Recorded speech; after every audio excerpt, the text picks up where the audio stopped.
किसी ने सच ही कहा कि बूंद ने अपनी नहीं दुनिया बसाई, जब सजाई सिंधु की नगरी सजाई।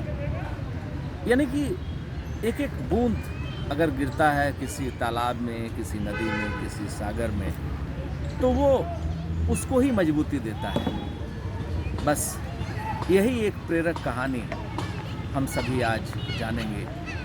मर्यादा पुरुषोत्तम भगवान श्री रामचंद्र जी, जैसा कि हम सभी जानते हैं, लंका पर चढ़ाई करने के लिए पुल का निर्माण करना चाहते थे।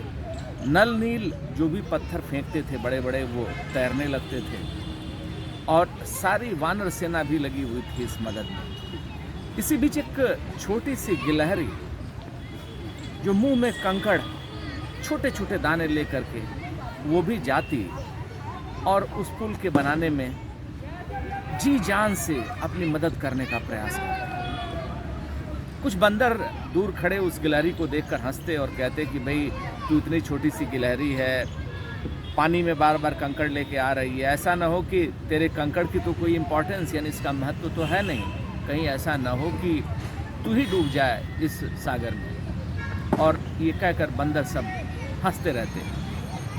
दूर खड़े प्रभु श्री रामचंद्र जी ये सारी चीज़ें देख रहे थे और इस बीच उन्होंने देखा कि गिलहरी काफ़ी उदास थी, दुखी मन से आई और प्रभु के पास उसने शिकायत करते हुए कहा कि हे प्रभु, मैं तो चाहती हूँ कि जितना मेरे पास सामर्थ्य है मैं उससे मदद करूँ इस पुल के निर्माण में, लेकिन ये सारे बंदर मुझे देख देख के हंस रहे हैं। ऐसा सुनते ही भगवान श्री रामचंद्र जी ने उसे अपने हाथों में उठा लिया और जैसे उन्होंने हाथ में उठाया, वो गिलहरी अंतर मन से प्रफुल्लित हो उठी कि प्रभु के हाथों में आने का मौका तो और किसी को मिला नहीं और मुझे सिर्फ ये मौका मिल सका है।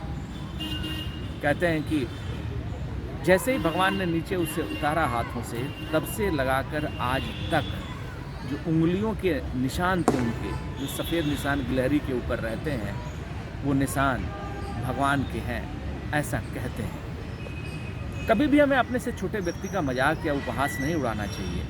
कई बार हम बड़े पद पर होते हैं, कई बार हमारा कद बड़ा होता है, पर हम छोटे पद वाले व्यक्ति को देखकर, रास्ते चलते किसी गरीब निराश्रित असहाय को देखकर उसका मजाक उड़ाने लगते हैं, हम हंसने लगते हैं।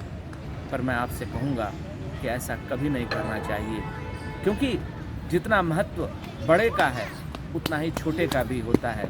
और भगवान श्री रामचंद्र जी ने बंदरों को बुलाकर ये बात समझाते हुए कहा कि ये बड़े बड़े पत्थर तब तक नहीं जुड़ सकते जब तक छोटे छोटे कंकड़, छोटे छोटे दाने इनके बीच में नहीं डाले जाएंगे।